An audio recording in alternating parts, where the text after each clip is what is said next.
All right, so what's your name? Carmen Ramirez, Carmen. How old are you? 60 years old. Where are you from originally? I was born in Ohio, and I came here from New York because I had my ex-husband with me, and we were retiring from the Air Force. Okay. How long ago was that? Have you been here? In 91. Long time? Yeah, 91. That's off and on. And it has been, it's been the worst experience ever in my life was coming here, because that's when all my life went upside down. Why? What happened? In the very beginning, it was because when I married the man that retired here, his mother didn't like me, his family didn't like me, and I had a beautiful baby boy, and they kidnapped him at 6 years old. The family did. And at that time, also, I had a daughter who was very sick with heart ailments and whatever. But, you know, one of the worst things a woman could do or ever have to do is put their children over to somebody, you know, they don't want to, or you're searching the world for them, and people know where they are at this time, that nobody's told you anything.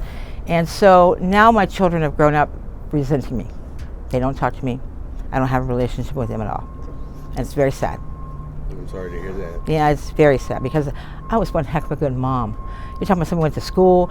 I did everything while they was in a hotel room with me. We were a good little team too. My oldest daughter, Holly, she would start food, and then I'd come home and finish it. You know, it just seemed like it was a really good team. But in the end, the children have had so much put in their heads. You know, they're not children anymore. They're grown up. They remember things, but they kind of forget the things that I went through with Dad and what was going on at the time too. So, but all I can do is just say there's nothing in this world that can make me not love those kids. Nothing in this world can make me say that they're not mine. Even though they say I don't have the energy to get to know you, well, that's okay, because I'm waiting. I'm right here. I'm waiting. What's your current living situation? Homeless. Sucks. I tried. 3 years ago, I had a very good man in my life that we were together about 15 years, and he was like the sweetest man. Everybody loved him, and he went to the store to get us some soda for our dinner that we was having for my father, who was already passed away. You know, just a thing for him at Easter. And he left my house at 9:30 in the evening, and at 2:30 in the morning, the police they came over to let me know he was shot and murdered on 83rd Avenue in Glendale. So, again, once I had my life all nice, I had a nice home with him, and my life turned upside down. Lost everything. What was he murdered over? Nobody knows. We're still waiting something. In fact, I would love to have anybody, if they have anything regards to that, just let me know something, the police, anything, because, I mean, it's not fair. He needs to be put to rest in a good way, yeah. You know, but it's just me that I feel so sad. I go back to and try to numb that feeling, and it's really sad. It is. It's really sad, because there's nothing in the world that can replace him. Nothing. So here, are you struggling with substance? Yes, substance abuse. Did that happen when you moved out here to Phoenix, or was it going on? No, I had my first 33 years old. Okay. So I was always a late bloomer for all this stuff. Just recently got out of prison, you know, at 60 years old. It's just, So you were in prison? Yeah, just recently. How long did you do? I did do a very much time, and always long enough to get my number and hop back out, but that's about it. But yeah. Is that your first time? Yes. 60 years old. What was it over? It was over probation violations. Okay. Yeah. So what, you just kept violating until the judge said no more and put me in prison. How was your experience in there? I must say, it was a totally different experience than what I thought I was going to get, because I thought I was going to go in and we'll be walking around, you know. Yeah. But actually, the women at Perryville are for each other. I noticed that we've all had the pain of losing our children. We've all had the pain of losing our homes, and we've all had so many things go on. So many things go on in our lives, that it's really good to be there with each other and try to heal. And when they send us out into the world again, I can't say that I'm doing the best I can do, but I mean, I know that they're trying as well, no matter what. People, they have their own opinions about the mothers without the children and all this. If you only knew the pain that it really causes. It isn't just the children, which is the first people that we should look at, the mothers. That's what makes them turn. Something to numb that, something to take that away, rather than to hear that you're the worst person ever in the world. Yeah. So you got out, and now what are you doing? Are you working? Trying. What do you I take care of a couple of guys that need me. They need me, and that's what I do. I mean, just take care of them, so and then just hustle. Hustle, yeah. I hustle a little bit here and there. Just something. How is it like doing that type of work?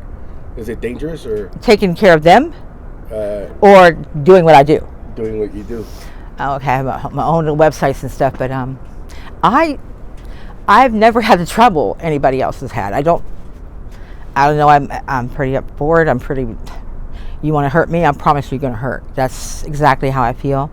I feel like, what else can I do? You never been in dangerous situations? Of course I have. And somehow I've gotten out of them without a bruise.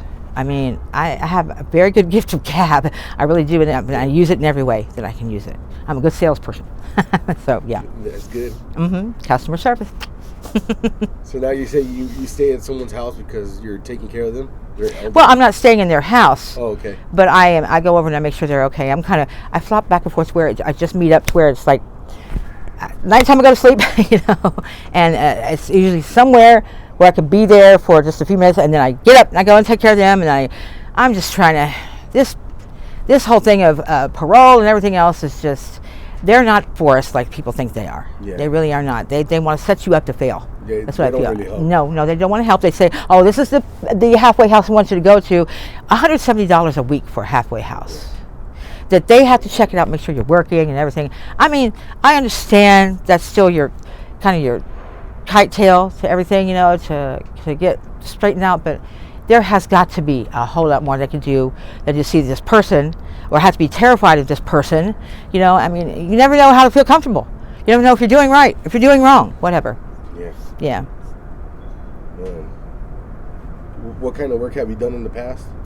For a couple of years I was a nurse, and that's what I enjoy doing.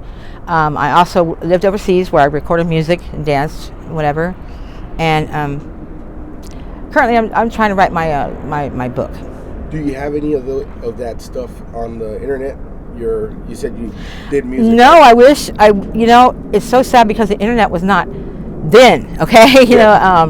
But I know you could take some recordings from back then and then. I would love to, but they're all gone. I have nothing left. Now, when I was at the Changing Life Centers, I did some music for the Phoenix Rescue Mission. Yeah. And I mean, they may have something, I don't know, but I loved it. I live for it. I mean, I would love to sing again. I would. It was such a big part of my life. It really was. Music to me is my escape. It's my here now that I need to have, and I wish somebody would give me a chance to do that. I really do. Yes. I've been actually a little bit of everywhere and haven't been anywhere at all. But I must say that these girls need a lot of help. And I try my best to be the mother, the nana, everything that they don't have at that time. I mean, they've come running to me crying and begging, please help me. And I stop everything. I don't care. Because my life has been hell. The least I could do is just hug somebody who's going through it too. And be there for them. What ethnicity are you? Excuse me? Ethnicity? White. You're white? Mm-hmm. Okay. Is it hard to tell? Yeah. You said Ramirez. Oh, yeah. Well, I was married. Okay. So you married a Mexican guy? Mm-hmm. And he was a DJ, and he was the worst thing ever. He used to beat me and hurt me and everything. And then, everybody thought that he was the most wonderful man. Now, he has changed his life. He's given his life to the Lord. I give him nothing but 100 kudos for that. Great. I'm happy for him. I really am. He takes care of his father. He's a good man now. He's doing everything he can in life. So, yeah. That's good. Plus, he has restored with the children that he had and didn't know, So, yeah, he's taking care of them. All right. Well, thank you for this interview. I really do appreciate it. Thank you. Are you okay if I post it up on my YouTube channel? Absolutely.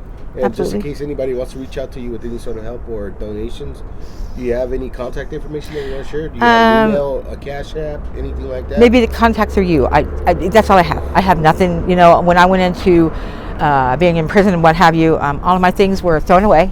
Yeah. And then my personal things I wasn't able to get at all. So now I'm starting all over again with clothing, and I have no place to go. I have no money. I have no nothing. I'm trying to work for myself, so that I don't have to ask anybody for anything. I have a mother in Ohio and a brother in Ohio, and they know nothing about what's going on with me. I would never let them know. Oh my God, if they read this, I'm going to die. That's what I was going to say. What if they do? If they do, they do. It is what it is. It is what it is, because one thing I'm not going to lie to you. I'm not going to lie. There's no reason to lie. Yeah. The only thing you do is just like me. Do you want to tell them anything? My mother and my brother? If they ever do watch it? Not my mom. They won't let her, but my brother Rusty, who is a very well-honored man in Ohio, he works in the prison system. He's a part of the rescue mission, everything. I mean, he's everything that I should have done, but I'm the one that went to college. Okay, so, but anyway, he's always been my hero, and he knows it, and there's no way I could look at him in the face and tell him, I just got out of prison, I was in the pinta. I can't tell him nothing like that. He would just be he would be destroyed. Yeah. He would be. But rather than feel sorry about what my situation is, maybe they should feel sorry about not reaching out and helping. That's the thing. All right. Well, yeah. Thank you for sharing your story. You're very, very welcome.